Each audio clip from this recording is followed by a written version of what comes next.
Up next on TechTV, a special presentation. Music Wars, the battle over song swapping.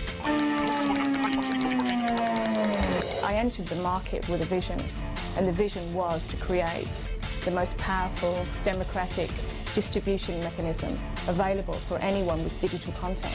A guy walked up to me recently and said, "I love your music." I said, "Thank you very much." He said, "I don't buy it, I just get it off the internet." I'm not gonna lie, of course I download. You know, I'm a teenager, of course. Internet access is the best way to get music. I think it's stealing, yeah. There's been a knee-jerk reaction to the industry to label file sharing as bad. We are no longer going to sit back and allow people to steal music online. We're going to enforce our rights.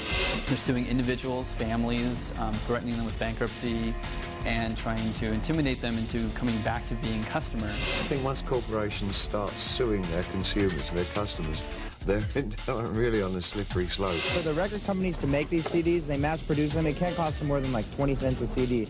They sell them for 20 bucks, you know, it's kind of like a slap in the face. If you're going to get it all digitally, there's no reason necessarily to have a huge CD collection. The record industry has got to learn to deal with the internet somehow, or the internet's going to deal with us, and I think that's been proven. The battle lines are drawn in this war over music.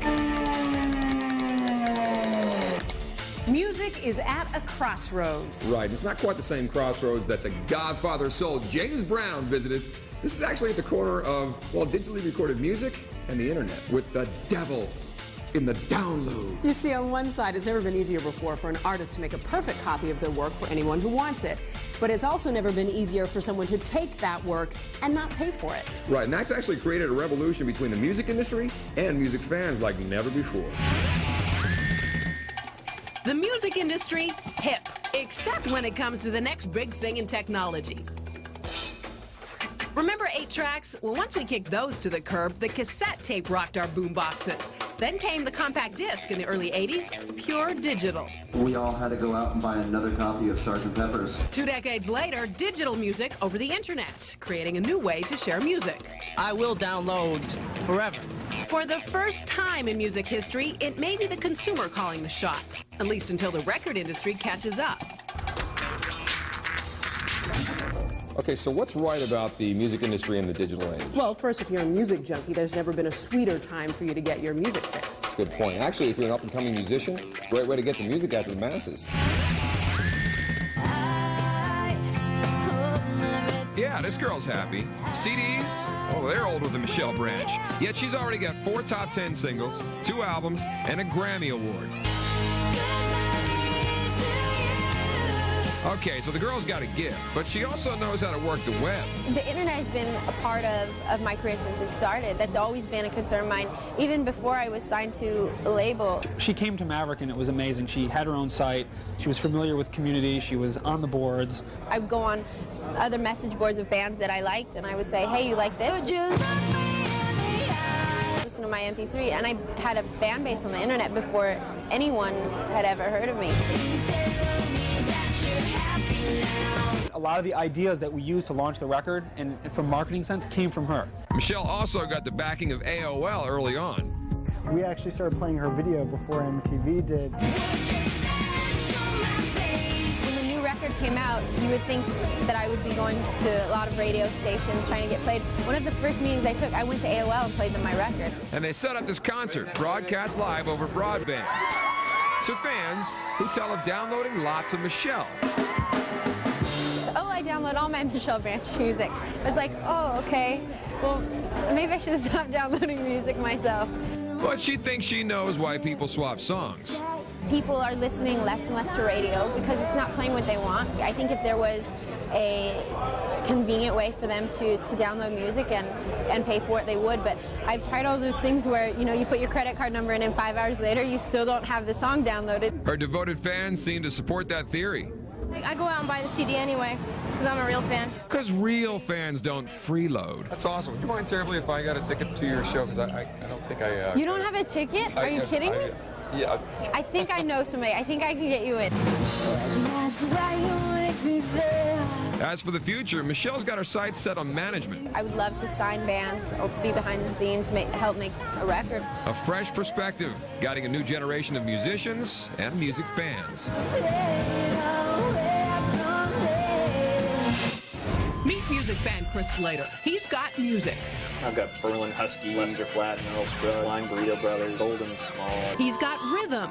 Seems like this whole town's insane. You know, I don't usually sing for people. Right, so maybe he could use a little more rhythm. But when it comes to song, there's no shortage of passion. It's like this fascinating world where there's always more. There's always something more to explore. He's what you might call the poster child for today's music fanatic. I kind of can't see a world without it, you know? I mean, everybody hums, everybody sings in the shower. But Chris takes that a bit further. He rigs RCA connectors from his laptop to his stereo, and he's got a killer digital library. I've got a 120 gigabyte external hard drive that I bought because this thing wasn't big enough. Now here's what might make the record industry nervous. Like many music fans today, Chris can get his music fix anywhere he can. Oh yeah, he still buys CDs. It's my going back to school budget. Now I can't buy notebooks. But also downloads from legal sites like Apple's Music Store. Oh, I just downloaded this. This is the Jurassic 5 album. I just bought it. Or from other questionable sites if he can't find what he's looking for anywhere else. And it doesn't really matter what style it is, and it doesn't really matter when it comes from. You know, or frankly how popular it is. The radio doesn't play much in Chris's world. His own personal mix fuels his bike rides, his walks, his daily drives. I've got the tape adapter that I pulled off the Sony, like, Discman. But that's all you need to do. It plugs in here, too, ditching heavy CDs on DJ gigs. You know, like, I don't have to carry 100 or, like, 500 CDs with me. Another blow to the record industry's cash cow. Chris is someone the labels now have to cater to, a guy who will continue to collect and play, just in a new digital kind of way. I guess that's maybe the thing that I love about music, too, is that there's always something else. There's always something new. Oh, hey. So if music fans have more ways to get music, and musicians have more ways to get it to them, what's wrong with all this song swapping stuff? Why don't we ask a guy named Sean Fanning? His concept? Unheard of. Naptser, a downloadable app allowing users to share music over the net without paying for it. A 17-year-old kid revolutionized the music business. That kid, Sean Fanning.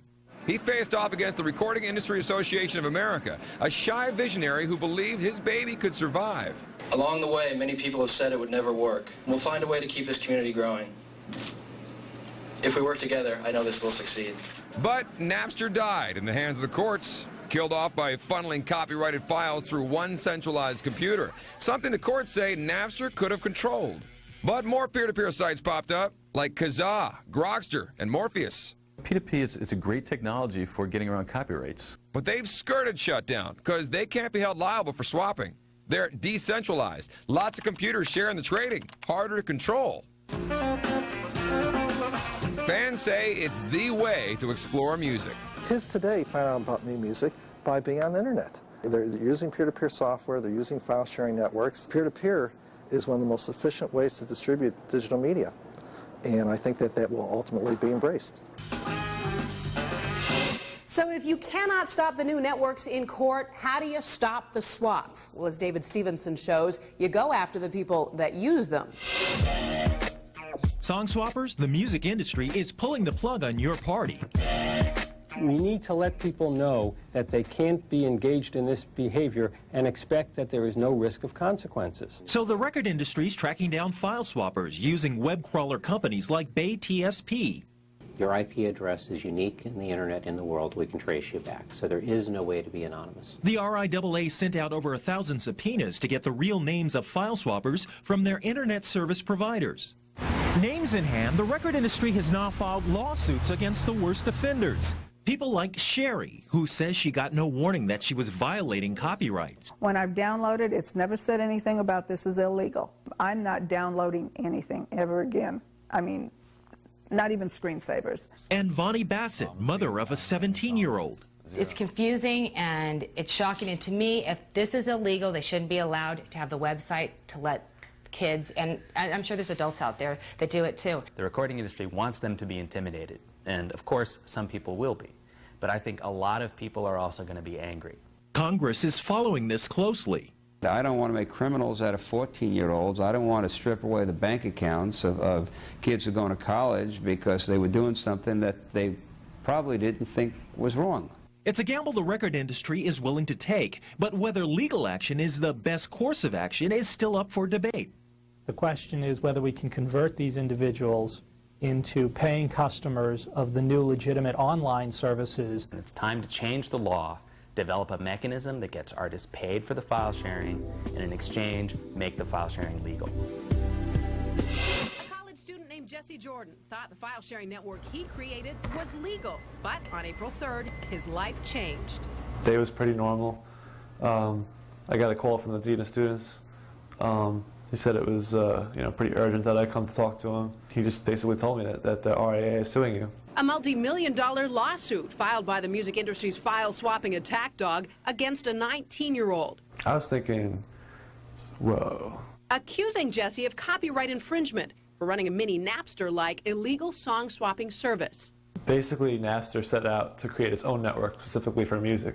What I did was ran a search engine on the campus network that already existed. Students swap pictures, class notes, and songs. They accused me of all kinds of grand things, like hijacking an academic network and installing an emporium for music trading, and it's just ridiculous. We don't think it's ridiculous to call somebody a thief who is in fact stealing music, and that's exactly what his system did. The RIAA ultimately settled the case against Jordan for $12 grand, pocket change for record execs, but Jesse's life savings. They decided they'd take it all.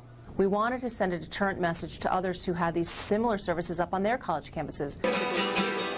Jesse's supporters rallied for him, some raising enough money to cover the cost of the settlement. The most outspoken supporter, his dad. I think they tried to hurt my son.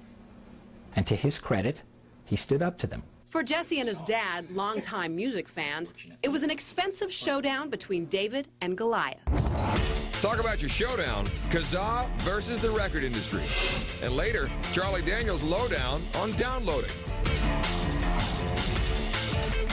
Movies, music, software, and millions of illegal copies online. Kazaa is huge. In fact, it's bigger now than Napster ever was. How the publishers are fighting back now. Litigation is not going to be the ultimate solution. True stories from the pirate underworld.